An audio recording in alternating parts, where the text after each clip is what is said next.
Hallelujah, praise the Lord. The highest praise, honor, and glory belongs to our dearest Jesus.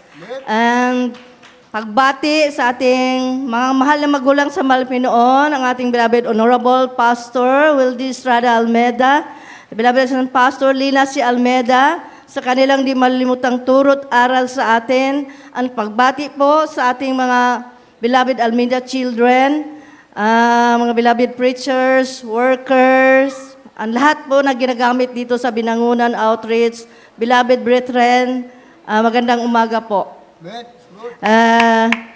Way back 1994, na-save po kami sa banal na gawain na ito, April 24 po. Through Television Crusade, mga minamahal.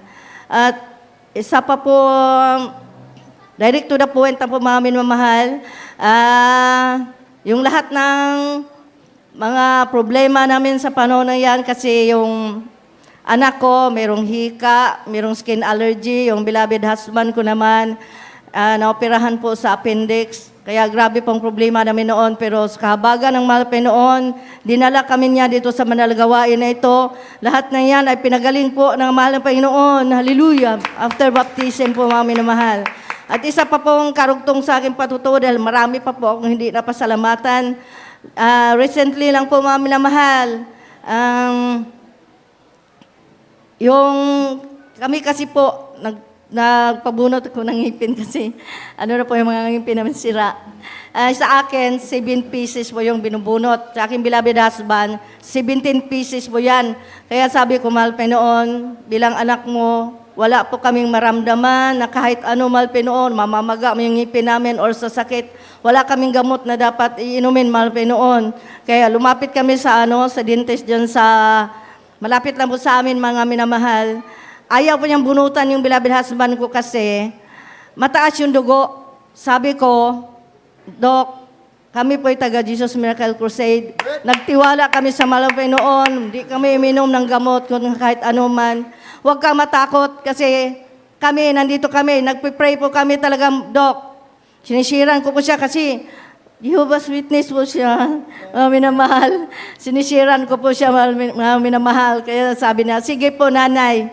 Basta, kayo po wala akong sasagutin yan kung anong mangyari. Kaya totoo po talaga, mga minamahal, wala po kaming sakit na naramdaman, hindi po na mga minamahal. Amen. Imaginin mo lang po kano karami yung ngipin na yan tinatanggal sa amin, hallelujah. Kaya salamat po sa mahal Panginoon, nakapagpustiso po kami sa iyang kahabagan, na-provided po niyan lahat ng bagay, mga minamahal. Hallelujah. At masalamatan ko rin po, mga minamahal, yung dati po, doon pa kami sa Caloocan nakatira, may kasama po kami sa bahay. May bahay kasi po kami doon. Hindi po siya manampalataya. 1 buwan na po siya mahigit na dinudugo, mga minamahal. Ang sabi ko, kung magtiwala ka man sa mahal Panginoon, miro kaming Diyos na pinaglingkuran na totoo at buhay. Amen. Magsuot ka ng kabanalan. Manalangin tayo at kaya po ng mahal Panginoon niya, patigilin niya ang pagdurugo mo. Sabi po niya, oo, sumusunod po siya, mga minamahal. Nagpupuri kami, nililihan po namin siya, mga minamahal, sa malangkap pamaraanan. Talaga pong tumigil po ngayong pagdurugo niya, mahal Panginoon, pag-bleeding. Kaya sabi ko, hallelujah, wala po imposible talaga sa mahal Panginoon. At isa pa pong pasalamatan ko, mga minamahal, yung galing kami sa Marikina po noon, gawain natin, overnight po yun, ay linggo po pala. Sumasakay na kami sa bus. Tapos, may nag-overtake sa amin, mga minamahal. Sa gilid po namin talaga, humampas yung bus na malaki pa sa amin. Yung anak ko pong pangalawa, doon po yung ulo niya sinasandal sa salamin ng bus, yung sa bintana. Durog po talaga, mga minamahal, yung salamin.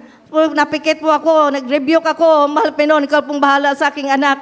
Talaga po, mga minamahal, nung tumigil na po kami, mga minamahal, kasi nagkabanggaan nga po. Pagtingin ko sa anak ko, mga minamahal, wala po talagang sugat, mga minamahal. Pero yung sa likuran namin, nangabubog ko sila, mga minamahal. Dinala kami sa sa MCU Hospital. Pinababa kami lahat, kaya pa-check up na po kung anong nangyari. Pero sabi ko, hindi na kailangan sa amin dahil wala po kami, wala po nangyari sa amin. Kaya glory to God, napakabuti ng mahal Panginoon, nag-iingat, nagabay, lahat ng bagay talaga.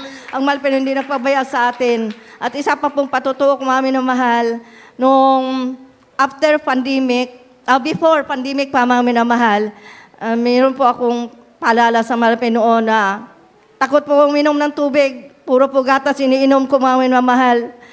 Hindi ko makatulog. Tapos may mga malalaki pong parang laman na umaabot ako sa buto ko dito, sumisiksik. Parang tawag sa Bisaya, yung kabuhi daw yan, sabi. Tapos, takot ako sa mga kumakalampag. Grabe pong nervous ko talaga mga minamahal. Minsan, paggabi, tumatakbo kami. May minamahal kasi tayong kapatiran na marunong maghilot. Umabot kami doon sa floodway, anong oras na ng gabi mga minamahal. Para magpahilot lang sa kanya, kay gano'n na pong naramdaman ko. Pero after that, mga minamahal, sa pupuri, fasting, pinagaling po ako ng mahal na pinangaon, mahal. Praise the Lord, amen. At isa pa pong pasalamatan ko nga minamahal, yung ngayon po, hindi kami pinabayaan ng mahal noon, meron po kami sariling bahay, pinagpala din po kami ng aming hanap buhay na kimbilabahasban, na tricycle, sarili na po namin yan mga minamahal. May motor po kami mamahal, ang aking mga anak, tapos sa kanyang pag-aral, hallelujah. Hallelujah, yung bunso ko, pinagkalooban pa ng scholarship ng mahal ng Panginoon.